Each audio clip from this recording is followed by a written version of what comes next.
My name is Sami. I'm the co-founder of Transak, and Transak is a fiat on-off ramp, as Apu was saying, for fiat to crypto.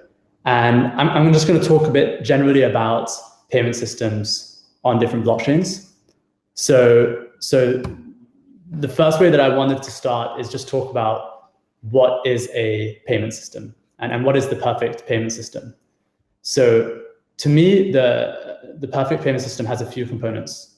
Firstly, anyone can pay anyone in any country. And that means if you're in Africa, if you're in India, if you're in UK, if you're in America, you can pay anyone in any of those countries. And the next thing to me is that people without technical skills are not excluded. So that's really important because entrepreneurs like Inblox are making that user experience better. And I think that's essential because this technology is not built for technical people like us. It's built for everyone. Fees are important. They should be low. And then anti-money laundering. I know a lot of people in blockchain are not crazy about KYC, but it's really important that we build systems that don't allow money laundering or fraud or terrorist financing. And obviously we have a responsibility to keep the user experience good as well and not breach people's privacy whilst building those systems.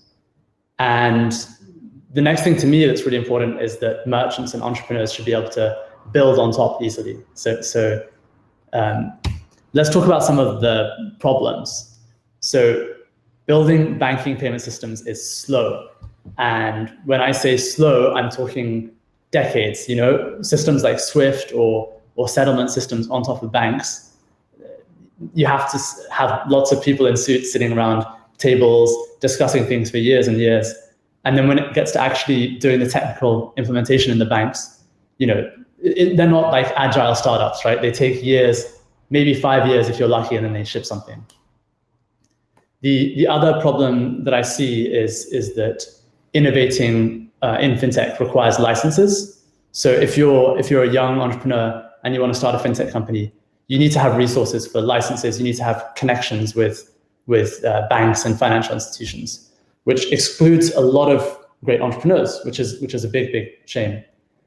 And then the next thing is that the code, the technology in finance at the moment is kind of closed source.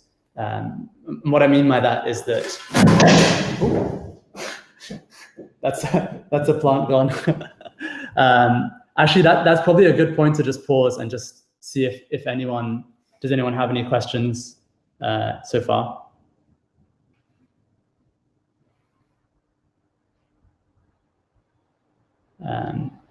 Okay, everyone can still hear me. Okay, cool. I'm seeing some nods. Okay, all right. So payment systems are kind of closed source.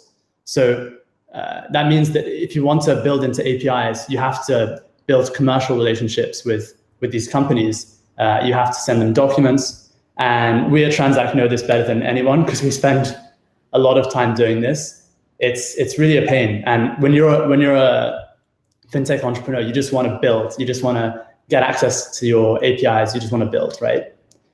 And the final thing is there are just too many middlemen. So when you make a payment, it looks like you're just paying someone directly, but under the hood you have acquiring banks, you have issuing banks, you have card acquirers, you have payment methods, and everyone's taking a cut, and it's harming the end user experience. Cool. So what Transak is, I'll just touch briefly on this, is that we aggregate different payment methods. So for example, SEPA payment method in Europe, UPI in India, and we hook into all of those payment rails. Then we also take care of the compliance processes. So we take care of if you need to have KYC processes in this country, or if you need to have this license in that country, we take care of that. And then the next thing, which is really cool, and no one else is doing this, is we're hooking into DEXs like Kyber, who are speaking today. I'm really, really happy to see you guys here. Really, really great company. So we're hooking into a DEX like Kyber, and in real time, we're swapping stable coins for over 300 different cryptocurrencies. So you can on-ramp directly to any token on Transak, and the liquidity is there, which is really, really happy to have that partnership. Cool. So I just want to talk a few different use cases. So firstly, remittance. Remittance, I would define that as, in this case, as sending a payment from one country to another country. So I'm just going to pause here to see if anyone has any questions. Okay. Seems like everyone can still hear me okay. All right.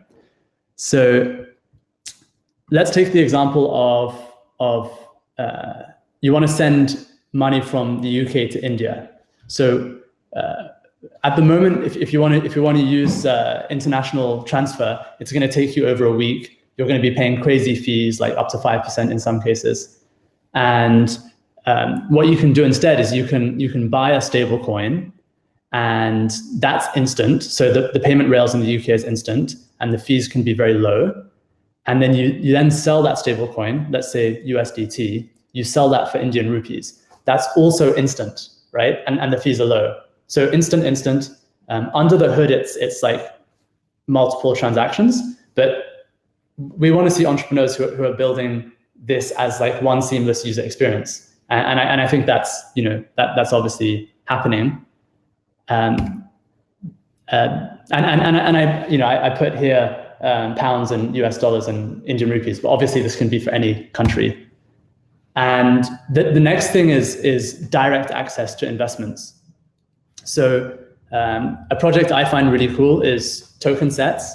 So these are, I'm sure lots of you guys have heard of token sets. They're tokens that give you access to a basket of investments. And these can be crypto assets, but they can also be sort of real world equities or debt investments. And what you can do is you can use an on-ramp and then connect to a DEX and swap, let's say, stablecoin for one of the token sets. And again, this is under the hood, this is multiple hops, but to the end user, it's looking like just one direct investment. So you hand over your pounds, or you hand over your Indian rupees or your US dollars, and in one step you're invested. And if you want to exit your investment, you off-ramp, and in one step you're off-ramped. Which is totally different from the traditional investment model, where you have brokers and you have middlemen and everyone's taking a cut, and the forms are horrible. So we're really excited about the possibility of innovation there.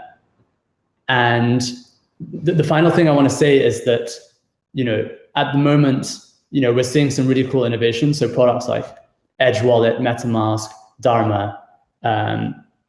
So Transak is really excited about entrepreneurs who are not exposing crypto to the end user. So that they're using the benefit of blockchain, they're using the benefit of crypto under the hood, but to the user, they're just showing a normal product. It doesn't say blockchain, it doesn't say crypto, it doesn't say public address, it doesn't say private key.